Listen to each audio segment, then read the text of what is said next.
pensamento sobre preparação para o dia de hoje. E eu me lembrei sobre os judeus que na sexta-feira, já no pôr do sol, eles já começam a se preparar para o sábado. E eu sei que pessoas aqui já ontem, e nós fluímos não por religiosidade, nós fluímos pelo Espírito.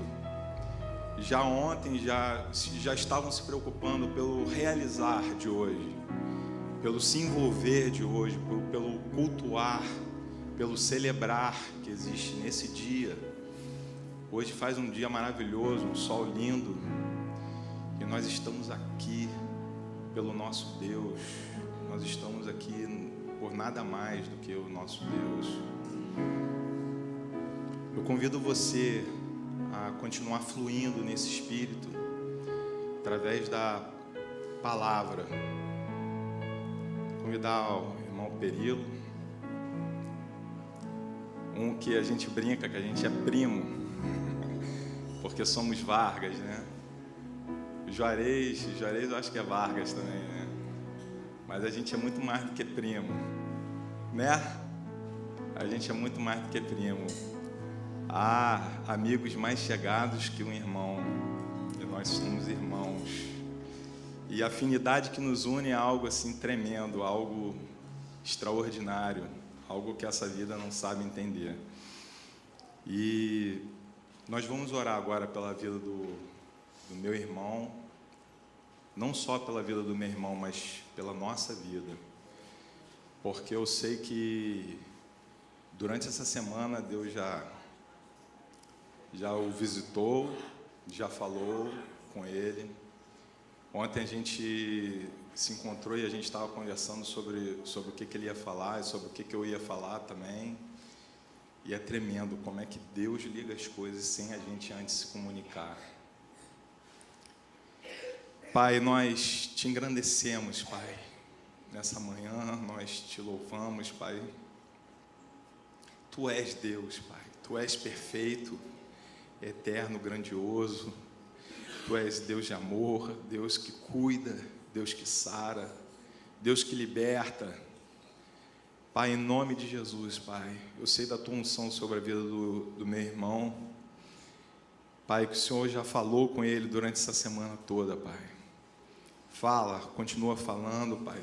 Continua abrindo o seu entendimento, continua revelando durante essa manhã, Pai, coisas novas ainda. Pai, abre os nossos corações para o Senhor, que seja terra fresca, Pai, que seja terra fértil, para que essa semente, Senhor, esse entendimento venha, Senhor, a criar algo, Senhor, poderoso dentro de nossas vidas, Pai. Algo que não simplesmente entre por um ouvido, ou entre por um ouvido e sai por outro, ou simplesmente, Senhor, nem entre por falta de entendimento, por falta de percepção, por falta de nos voltarmos para Ti, Pai. Senhor, abre os nossos corações nessa manhã para recebermos aquilo que o Senhor tem, que o Senhor vai falar através do meu irmão.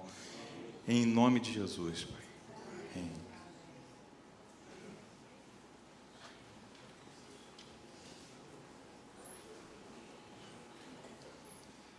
A graça e a paz do Senhor, amada igreja, é sempre com amor e temor que eu venho aqui. Mas eu creio que grandes coisas o Senhor vai fazer nessa manhã na vida de todos nós. Eu gostaria de convidar os irmãos a lermos a palavra do Senhor.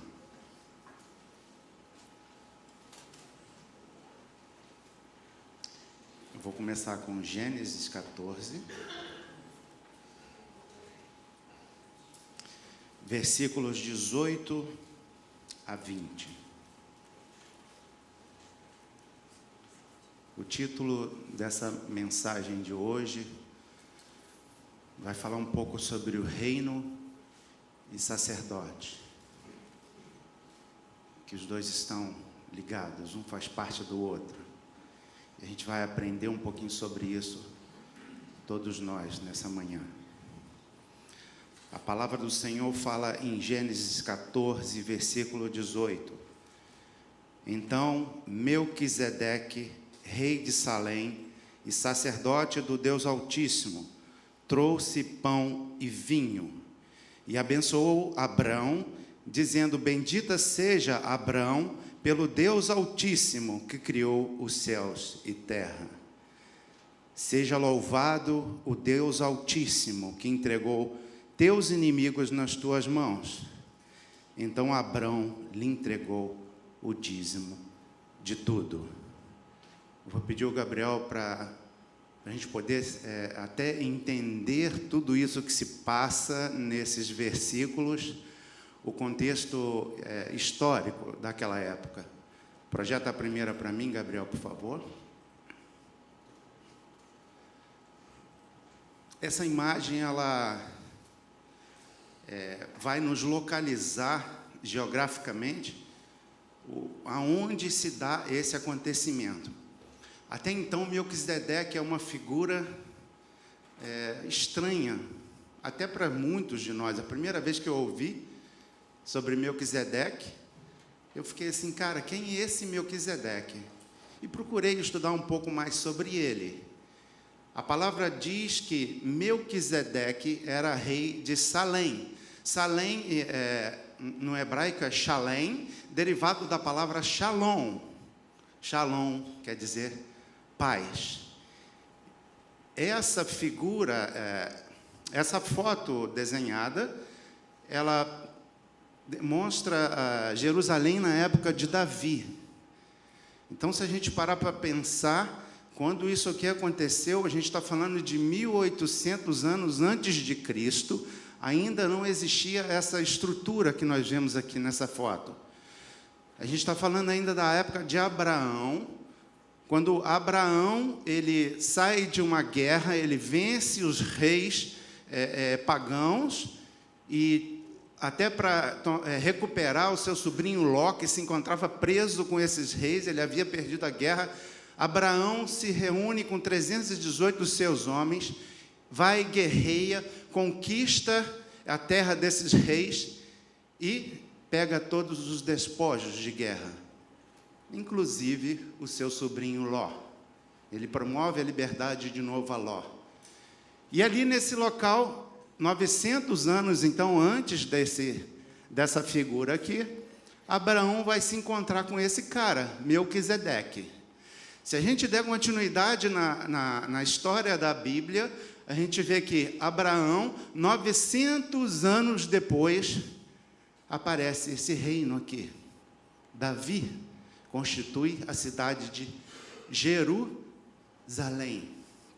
Salém no passado e Jerusalém na época de Davi.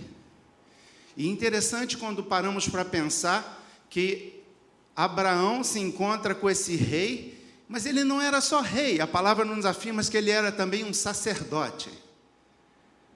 Quando a gente dá continuidade à genealogia, a gente vê que de Abraão veio Isaque, de Isaque veio Jacó, de Jacó vieram as 12 tribos, e uma dessas tribos tinha uma característica peculiar, era a tribo de Levi. Quem eram eles? Os levitas. Os levitas, eles não tinham só esse dom de cantar e louvar. O levita naquela época ele preparava toda a estrutura do tabernáculo e depois no templo. Eles limpavam tudo, cuidavam dos animais que iriam ser oferecidos, filtravam qual podia, qual não podia. Depois de sacrificado, eles limpavam tudo aquilo, eles cuidavam de toda a logística. Quem era designado por Deus na tribo de Levi tinha esse dom, o dom sacerdotal. E aí a gente começa a entender o que vai acontecer ali nesse encontro. É como se Deus estivesse chegando para Abraão: Abraão, aqui nesse local é a terra que eu te prometi. Abraão, mas antes de eu lhe fazer Abraão, você hoje é Abrão, eu tenho que dar sobre a tua vida a bênção sacerdotal. E dali dessa tribo de Levi, a gente continua depois acompanhando e vê que em certo momento, 900 anos depois dessa cidade, aparece o ano zero. Com quem? Jesus. Então, nós temos aí em torno de 1.800 anos, mais 2018, quem é bom de matemática, faça a conta, em torno de 4.000 anos, mais ou menos isso. Então, nesse sentido, qual a importância de tentarmos entender isso aqui hoje? Reino e sacerdócio, eles estão correlacionados. A palavra fala aqui, Melquisedeque, rei de Salém e sacerdote do Deus Altíssimo. Aqui eu queria demonstrar uma outra curiosidade. Se a gente parar para pensar, a gente está falando de tempos em que não existia ainda o reino de Israel, os judeus não, o patriarca ainda estava ali naquele local. Ainda assim, Abraão, quando sai da guerra, se encontra mais ou menos aqui nesse local, atrás desses muros, e acredita-se que o primeiro encontro, a cidade de Davi é aqui, e nesse vale, que é chamado Vale do Rei, eles se encontraram ali na frente. Projeta a próxima para a gente ver como está hoje. Hoje, Jerusalém atual, os muros, não são os muros da época de Davi, aqui já é os muros de Herodes, mas lá atrás, onde tem aquela cúpula cinza, ali, logo atrás, é a cidade de Davi. Ainda hoje tem escavações nesse local e várias coisas têm sido encontradas que comprovam tudo o que está na Bíblia. Depois, quando tiver oportunidade, eu vou mostrar um vídeo que demonstra um altar que foi encontrado. É um local muito sugestivo de ser caracterizado como Salém, daquela época. Ali, onde está aquela cúpula dourada, volta anterior, por favor, Gabriel. Corresponde àquele monte lá, chamado Monte Moriá, aonde Isaac foi levado a ser oferecido, né? Sacrificado. Acredita-se que Abraão deve ter montado suas tendas ali, para aquele local, direcionado pelo Senhor, porque o Senhor havia prometido a ele que ele seria um pai de uma grande nação. Abrão significa pai de uma nação. Abraão, uma grande nação. E após esse encontro, então, com Melquisedeque, ele chega próximo a Melquisedeque e identifica em Melquisedeque algo diferente. Como poderia isso se ele estava num território onde praticamente só tinha povo pagão, só tinha ímpios? Ninguém ali conhecia o monoteísmo. Mas ele vê em Melquisedeque algo diferente. Tanto é que ele se aproxima, Melquisedeque o abençoa, Melquisedeque dá a ele a bênção sacerdotal, e ele, num ato de reconhecimento a Melquisedeque, lhe entrega o dízimo. Ou seja, de todos os despojos da guerra, ele tira o que havia de melhor ali, né? Na guerra daquela época, você ficava com tudo. Você venceu aquele rei, então você pegava as vestes, o ouro, a prata, os animais, ou seja, 10% de tudo que Abraão havia conquistado, ele oferece a esse rei, Melquisedeque. Melquisedeque, ele traduz para a gente um sacerdócio unificado, quando fala rei e justiça, paz. Quando a gente for ver na tradução, isso a gente consegue ver muito bem na descrição da King James, o nome Melquisedeque significa meu rei é justiça. E a palavra Salém significa paz. E aí a gente começa a tentar identificar alguma coisa. O que ele queria dizer com tudo isso? Justiça, paz. Outra coisa sensacional, cara. Melquisedeque leva o pão e o vinho. O que é o pão e o vinho, gente? Melquisedeque, ele leva o pão e o vinho para celebrar ali com Abraão. Tudo tem um sentido. O Antigo Testamento, ele é perfeito. A maioria das pessoas não gosta de ler o Antigo Testamento porque acha que ali as coisas já passaram. Não. No Antigo Testamento está todo direcionado para Jesus. Melquisedeque, ele pode ser enxergado como uma figura de Cristo na época. E interessante, quando a gente vai a Hebreus, ele só é citado 3 vezes na Bíblia, Melquisedeque. Essa passagem que acabamos de ler. A outra está em Salmos 110, versículo 4, que é o próprio Davi falando sobre ele, dando a ele a característica de eterno. Eterno. Quem é eterno, gente? Eterno é aquele que não tem início e não tem fim. E dessa forma, Melquisedeque se apresenta para Abraão em frente ali, naquele vale. Se você for procurar sobre isso, ele não tem genealogia, ou seja, ele não tem início. E ele também não tem fim, porque a Bíblia toda, se você for ler da primeira página à última, só nesses 3 locais abordam falando sobre Melquisedeque. E nenhum deles fala de início e fim. Mas isso eu vou estar falando um pouquinho mais à frente. O encontro de Abraão, então, naquele momento, ele era um momento chave da vida dele. A partir de ali, ele seria o patriarca de uma grande nação. E ele é chamado, então, para dar a origem a esse local especial. É como se Deus chegasse para Abraão e falasse: Abraão, eu vou te fazer pai de uma grande nação, mas não só aqui, nesse mundo. Apóstolo Paulo afirma que Abraão fez 2 alianças. E a feita com Sara, a aliança através de Sara, lhe dá a origem a Jerusalém. A outra não, mas a de Sara sim a Jerusalém.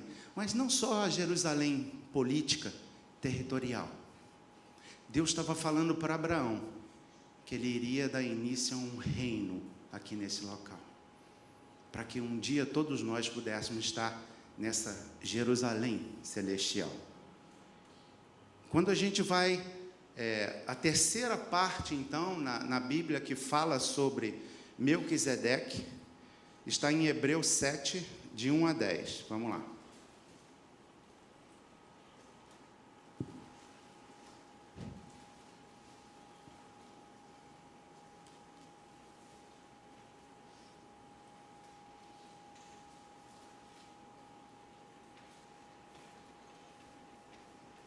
Melquisedeque vem traduzir para Abraão uma superioridade sacerdotal que viria com Cristo. Hebreus 7, versículo 1, fala: porquanto esse Melquisedeque, rei de Salém, sacerdote do Deus Altíssimo, que saiu ao encontro de Abraão, quando este voltava depois de haver derrotado os reis, o abençoou, para o qual também Abraão entregou o dízimo de tudo. Em primeiro lugar, seu nome quer dizer rei de justiça. Em segundo lugar, rei de Salém, que significa paz. Sem pai, sem mãe, sem origem, nem antepassados, sem princípio de dias, nem fim da vida. No entanto, por ser semelhante ao Filho de Deus, ele permanece sacerdote perpetuamente. Isso aqui é afirmado em Salmos 110, versículo 4, por Davi. Considerai, portanto, como era grande esse homem, a quem até mesmo o patriarca Abraão entregou todo o dízimo de despojos. Ora, os que dentre os filhos de Levi receberam o sacerdócio têm o mandamento de recolher, de acordo com a lei, os dízimos do povo, isto é, dos seus irmãos, ainda que tenham todos esses descendido de Abraão. Contudo, esse homem que não pertencia à genealogia de Levi, recebeu os dízimos de Abraão e abençoou aquele que tinha as promessas. Evidentemente, não pode haver qualquer dúvida de que o inferior é abençoado pelo superior. No primeiro caso, são homens mortais que recebem o dízimo. No outro caso, entretanto, é aquele de quem se testifica que vive. E, por assim dizer, pode-se entender que Levi, que recebe os dízimos, entregou-os por meio de Abraão. Pois, quando Melquisedeque se encontrou com Abraão, Levi ainda não havia sido gerado por seu pai. Até aí. O autor de Hebreus, alguns acreditam Paulo, outros teriam sido seguidores dele, mas esse autor aqui, ele deixa bem claro que ele queria comprovar para os judeus quem era o Messias. E, de uma forma tão sábia, ele pega no livro de Gênesis, o livro sagrado usado por eles, o Antigo Testamento, e começa a comparar algumas características e princípios de Melquisedeque, os quais nos leva a enxergar Jesus Cristo. Amém? Um deles, a gente falou, Melquisedeque, que significa rei de justiça. O outro seria o rei da paz, porque ele governava, ele era rei da cidade de Salém. E nesse sentido ele já tipifica o que Isaías fala em Isaías 9, 6 a 7, fala, um filho se nos deu, um filho nasceu, um filho se nos deu, ele é maravilhoso conselheiro, justo, pai da eternidade, príncipe da paz. Justiça e paz já eram características de Messias. Então ele fala assim para ele, ei, vocês não estão enxergando isso? Justiça e paz. Melquisedeque já vem falar um pouco sobre também o Messias. No livro que vocês leem já fala sobre o Messias. Da mesma forma em Isaías. Ele também tipifica o Filho de Deus, porque a partir do momento que enxergamos que ele não tem início e fim, a gente traduz isso como eterno. E Jesus é eterno. Ele já existia antes da fundação do mundo. Ele estava junto com o seu Pai na formação do mundo. Ele está agora à direita do Deus Pai e será eternamente, porque o teu reino não tem fim. Jesus é eterno. Ele abençoou Abraão, que nada mais, nada menos era o patriarca, um grande patriarca. Aqui no versículo 7, quando lemos, fala, evidentemente, não pode haver qualquer dúvida de que o inferior é abençoado pelo superior. Melquisedeque é colocado em um patamar superior ao patriarca dos judeus. Jesus. Ele vem traduzindo quem seria o Messias. Abraão reconhece que Melquisedeque era um sacerdote do Deus Altíssimo e entrega a ele os despojos da guerra, dá a ele o dízimo, e logo após isso ele recebe a bênção sacerdotal de Melquisedeque.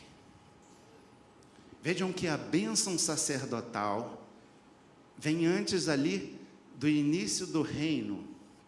Está falando de 1800 a.C.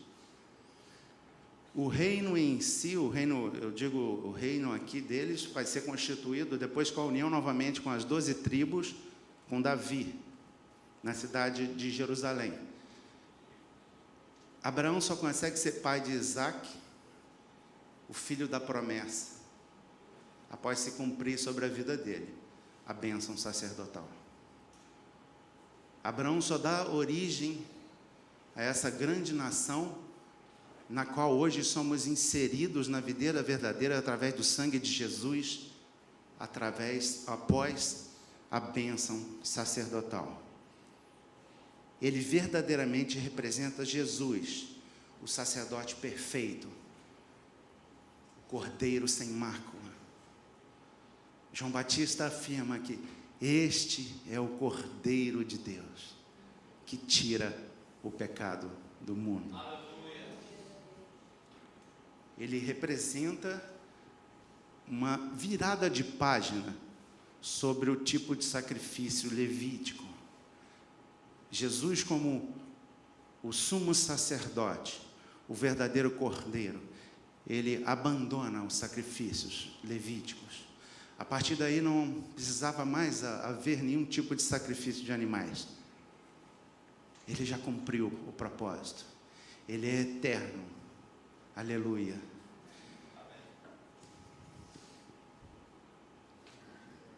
E o que tem a ver isso tudo que a gente está lendo aqui sobre a nossa vida hoje?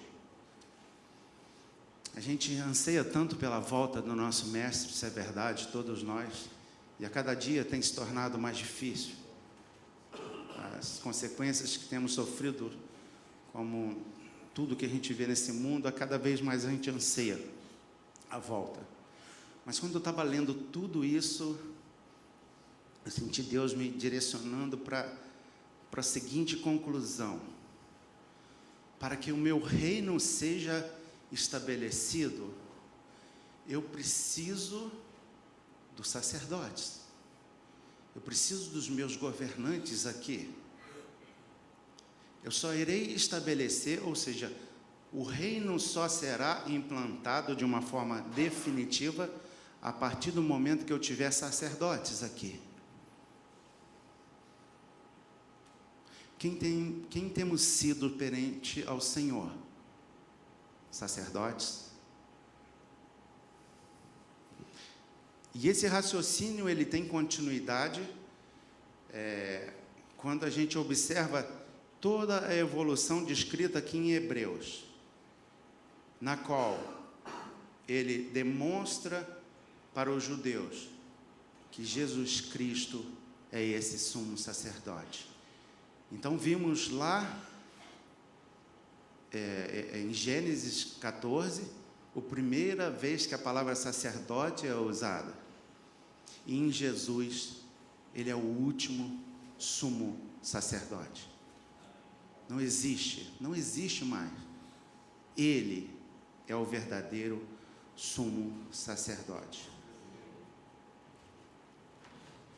Você consegue mostrar aquela figura de novo? A última, Gabriel.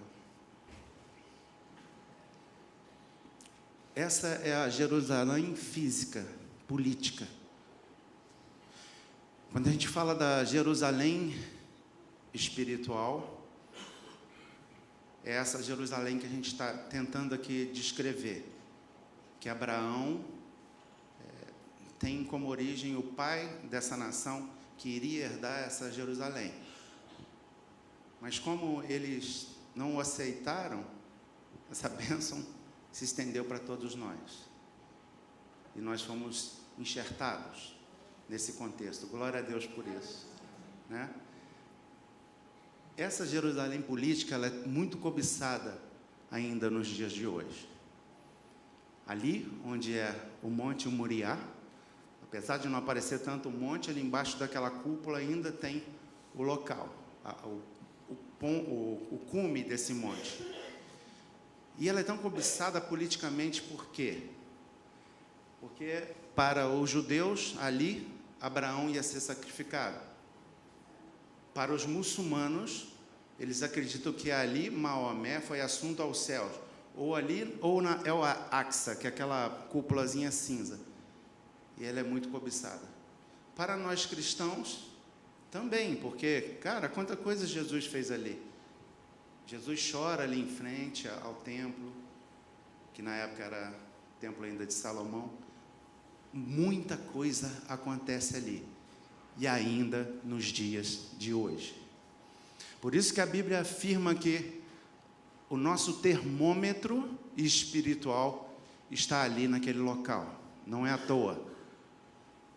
Não só na parte política, mas no espiritual. O que tem acontecido lá naquele local? Lá talvez eu não saiba tanto, mas aqui eu sei. E nós, como cristãos, temos uma responsabilidade muito grande no tocante à política do nosso país. Eu não tenho dúvida de que todo esse momento que temos vivido, quando a gente olha tudo que vem acontecendo, são respostas de oração do povo de Deus.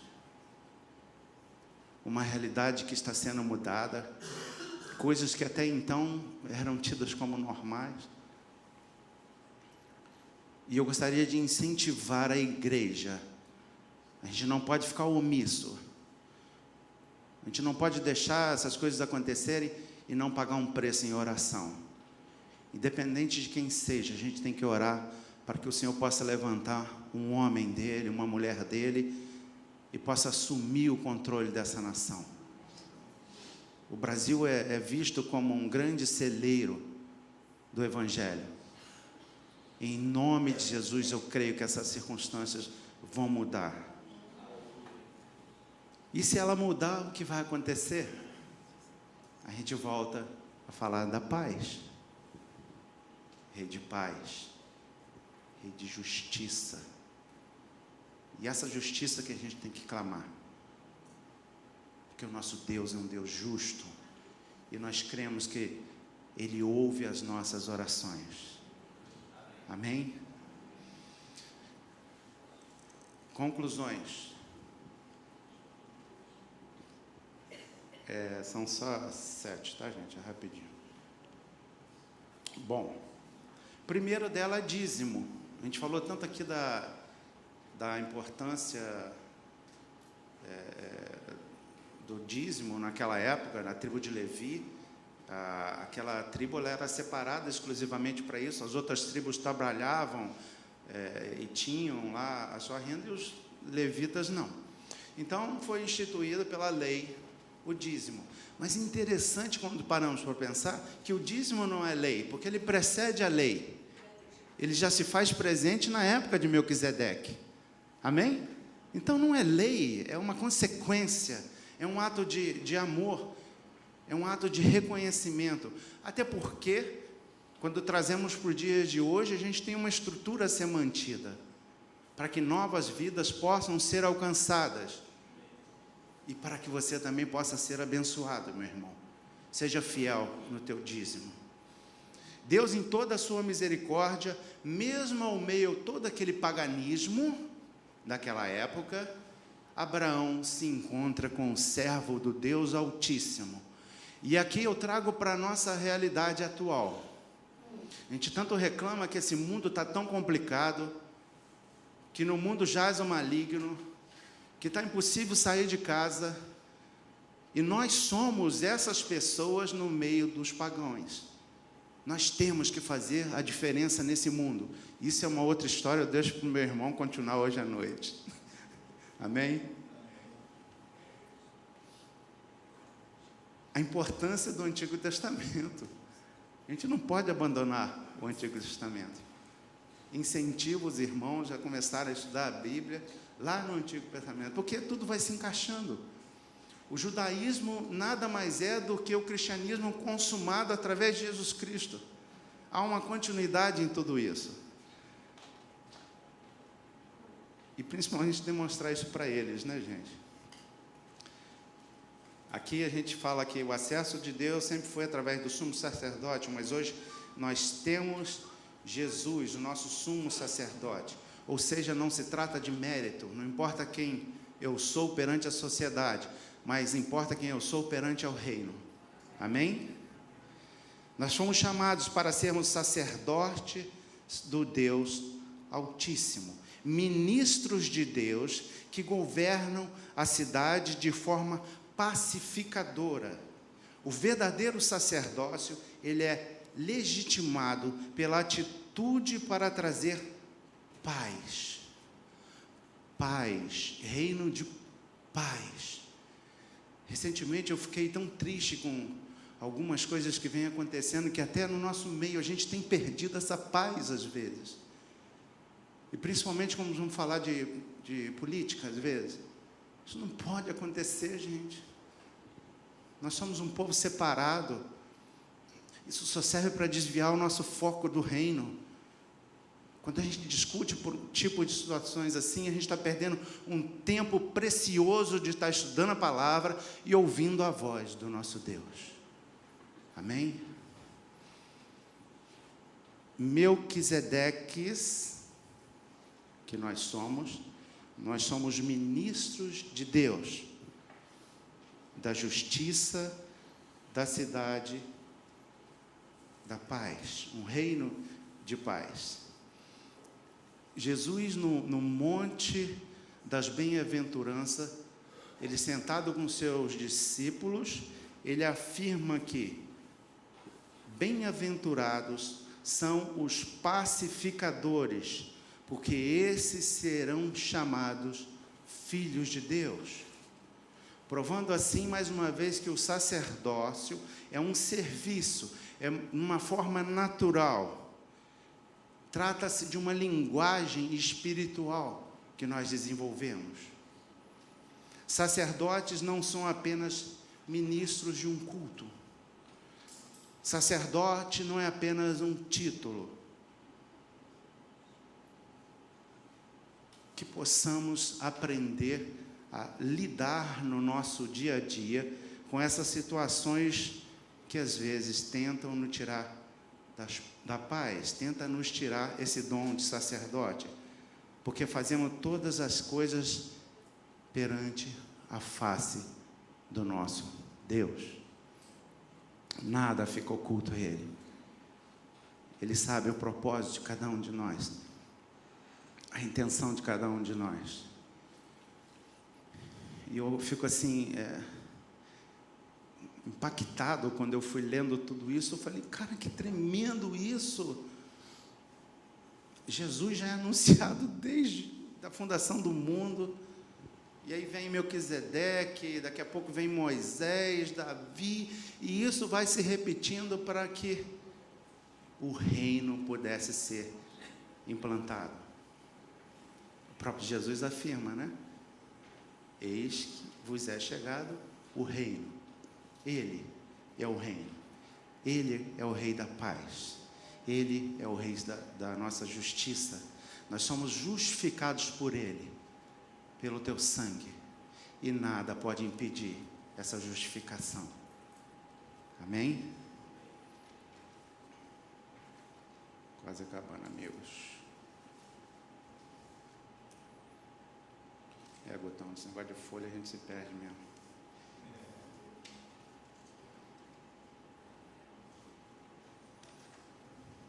Ainda em conclusões,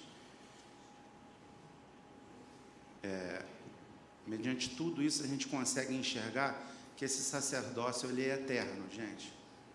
Ele já existia, Jesus já existia, e esse reino também é eterno. Satanás pode até tentar fazer que o reino não seja estabelecido, mas não tem como, ele é eterno, e ele será consumado, mas para isso, Jesus conta conosco. Antes de tudo, esse sacerdócio, ele é também para todo o sempre, e tão eterno quanto o reino. Nós fomos redimidos do pecado para assumirmos esse sacerdócio. A partir do momento que você estava no mundo, mas você é resgatado por Jesus, você assume de novo esse posto de sacerdote. Aleluia. Amém? E tem que colocar em prática. Tem que colocar em prática.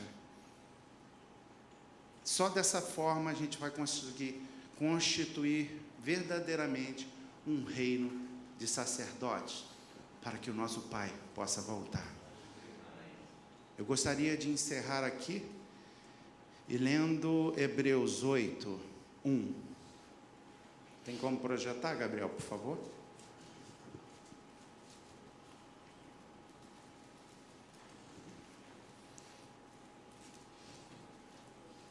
A aliança em Cristo é superior. Ora, o mais importante de tudo é que temos afirmado é que, sim, temos um sumo sacerdote, o qual se assentou à direita do trono da majestade nos céus. Jesus é esse sumo sacerdote. Jesus está sentado à direita do Deus Pai. Jesus está preparando para todos nós um lugar. Está preparando essa cidade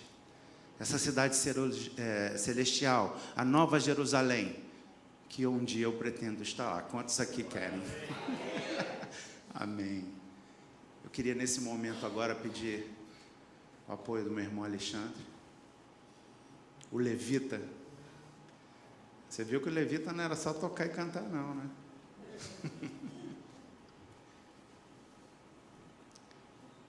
Gostaria de pedir que pudéssemos curvar as nossas cabeças.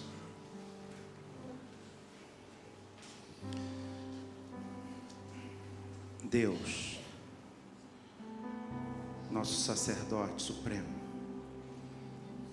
nós queremos te agradecer, Pai, por essa oportunidade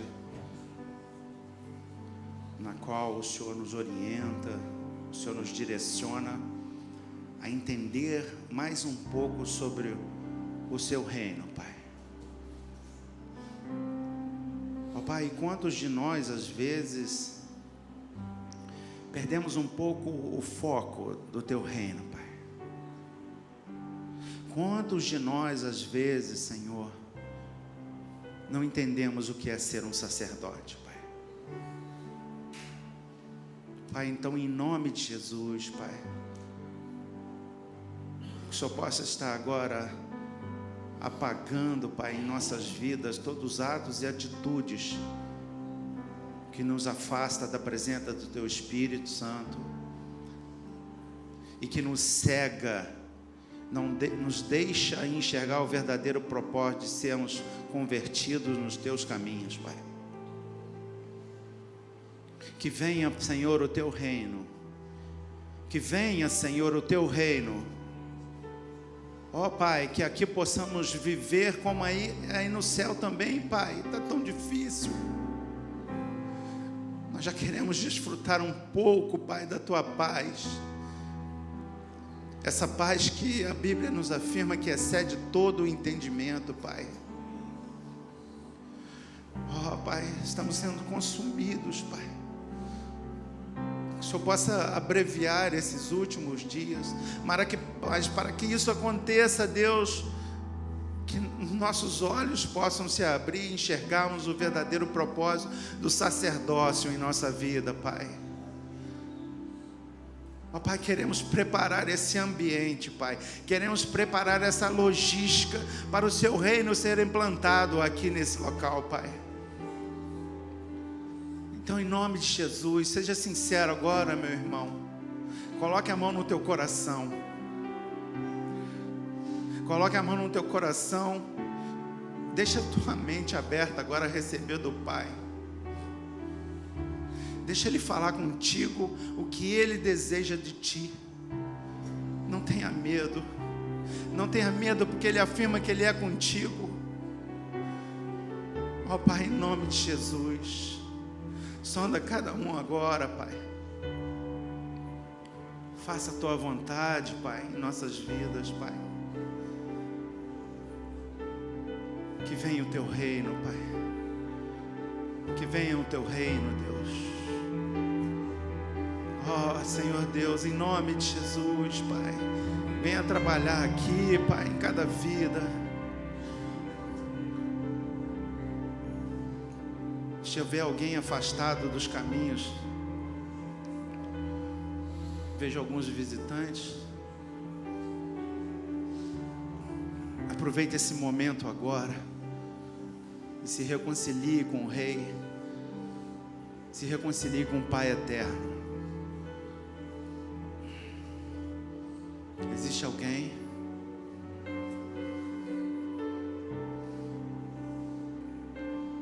Existe alguém aqui que não sente a unção do sacerdócio sobre a tua vida?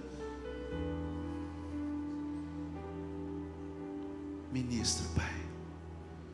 Ministra em cada um de nós a tua unção, o teu poder. Em nome de Jesus, Pai. Queria pedir a todos que ficassem de pé agora, nesse momento.